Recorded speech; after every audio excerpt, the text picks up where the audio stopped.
کوئی خوف خدا نہیں ہے، یہ کوئی بڑی مارکا تو نہیں ہے کہ ایک کا پوری اسٹیٹ اپریٹس سیکیورٹی فورسز کو استعمال کرتے ہوئے نہتے لوگوں کے اوپر اس طرح کا ان کے گھر توڑ کے اندر گھسو، ان کی عورتوں کی بے حرمتی کرو، وہاں سے لوگ بچے اٹھا کے لے جاؤ، اگر وہ جس کو ڈھونڈنے آیا وہ نہیں ہے، ان کے والد کو اٹھا کے لے جاؤ، چیزیں توڑ دو، گھر لوٹ لو، پھر ایک اور دھندا چل پڑا۔ اب یہاں کیا کرتے ہیں، یہ پولیس جا کے کہتی ہے، کسی کو پکڑ لیتی ہے، جی آپ کا جیو فینسنگ میں نام آ گیا ہے کہ آپ اس جگہ پہ تھے، ان سے پھر پیسے لیتی ہے، 15 لاکھ روپیہ ریٹ بن گیا ہے، 15 لاکھ سے شروع ہوتے ہیں، کئیوں کو 5 لاکھ دیتے ہیں، کوئی 10 لاکھ دیتا ہے، کوئی 15 لاکھ دیتا ہے، ان کو نہیں تو کہتے ہیں ہم آپ کو پکڑ کے اندر ڈال دیں گے، کیونکہ اب تو کسی کو بھی پکڑ سکتے ہیں، یہ تو لائسنس مل گیا ہے اس ملک میں ظلم کرنے کا، آپ کسی کو بھی پکڑ کے جیل میں ڈال دیں، جی ایم پی او کے اندر جیل میں ڈال دیے۔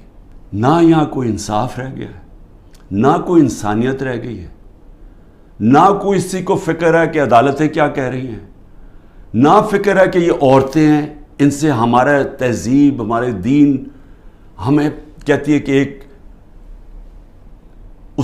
ان کی عزت کرو، ان کا دھیان رکھو، نہ ان کی فکر ہے۔ 15 سال کے بچوں کو اٹھا کے لے گئے ہیں، بوڑھوں سے جو کیا ہے، جو ہمارے کارکنوں، ہمارے لیڈرشپ، عثمان ڈار، اس کے گھر میں گھس کے اس کی والدہ سے جو کیا، جو اسلم اقبال، ان کی والدہ آکسیجن کیا ہے، اس سے جو کیا ہے، تو مجھے تو حیرت ہوتی ہے کہ کوئی اس میں کوئی آپ میں شرم نہیں ہے۔ کیپٹل ہل میں جب ٹرمپ کے فالوورز نے گھس کے وہاں جب گھس گئے تھے، پہلی چیز کیا، ہیڈ آف پولیس کو معطل کیا گیا۔ یہاں پوچھا ہے، دندراتا پھر رہا ہے جو پنجاب کا آئی جی، اسے پوچھا کہ یہ تم میں جب سارا پتا تھا کہ کراؤڈ آ رہا ہے، کیوں نہیں آپ نے پروٹیکشن دی، اور کس کو فائدہ ہوا اس سے؟ سوال میرا یہ ہے کہ یہ جو 9 مئی کا فائدہ کس کو ہوا؟ تحریک انصاف کو نہیں ہوا۔ جس کو فائدہ ہوا وہ ذمہ دار تھا 9 مئی کا، ڈاکٹر یاسمین 75 سال کی ہیں، ان سے اب اس گرمی کے اندر جیل میں رکھا ہوا ہے، واضح کہہ رہی ہیں کہ اندر نہ جاؤ، ان کی ویڈیو میں بیٹھی کہہ رہی ہیں کہ ایک کور کمانڈر گھر میں نہ جاؤ، ان کو جیل میں رکھا ہوا ہے۔ میاں محمود، اس کو تشدد کیا اس کے اوپر، اس نے عدالت میں جا کے کہا کہ مجھے نامعلوم افراد نے میرے اوپر تشدد کیا، اعجاز چودھری اس کے اوپر تشدد کیا۔ تو یہ سارے جو ہمارے لوگوں کو اندر ڈالے ہوئے، علی محمد، وہ ایک نکلتا ہے پھر جیل میں ڈال دیتے ہیں، بس صرف ایک کہہ رہے ہیں جادو کا لفظ کہ جی میں پی ٹی آئی چھوڑ رہا ہوں تو ان کے اوپر سب کچھ معاف ہو جاتا ہے۔ میں یہ دعویٰ کرتا ہوں، آپ جو مرضی کر لیں، آپ تحریک انصاف کو نہیں روک سکتے، جتنا مرضی ظلم کریں گے تحریک انصاف کا ووٹ بینک بڑھتا جا رہا ہے۔ یہ لوگ بھیڑ بکریاں نہیں ہیں، انسانوں میں اور جانوروں میں فرق ہوتا ہے، قتل ہوتا ہے۔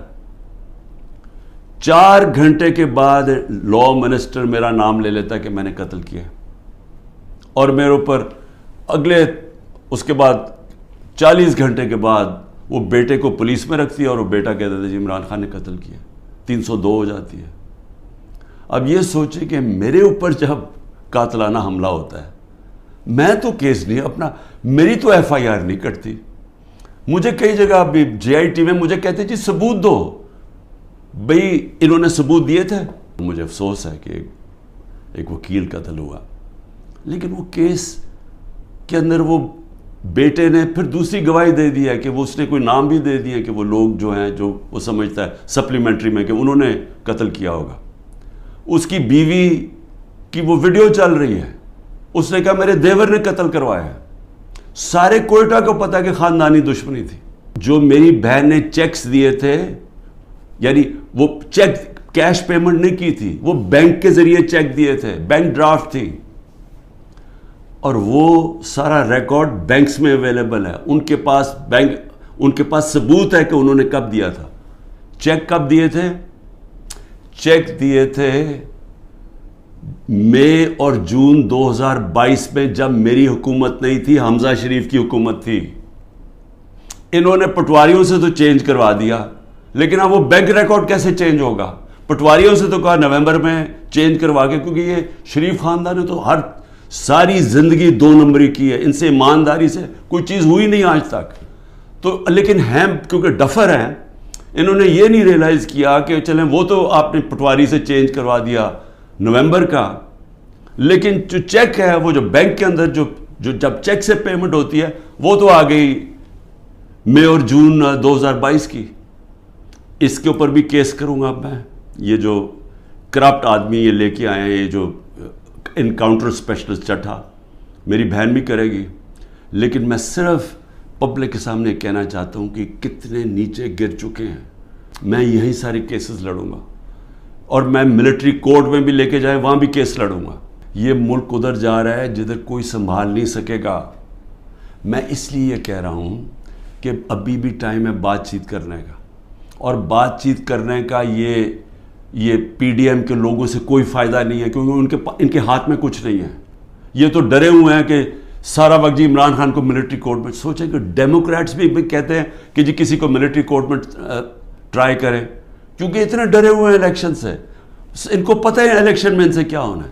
تو میں صرف اسٹیبلشمنٹ آرمی چیف سے بات کرنا چاہتا ہوں کہ ابھی بھی ٹائم ہے، یہ کورس کریکشن کریں.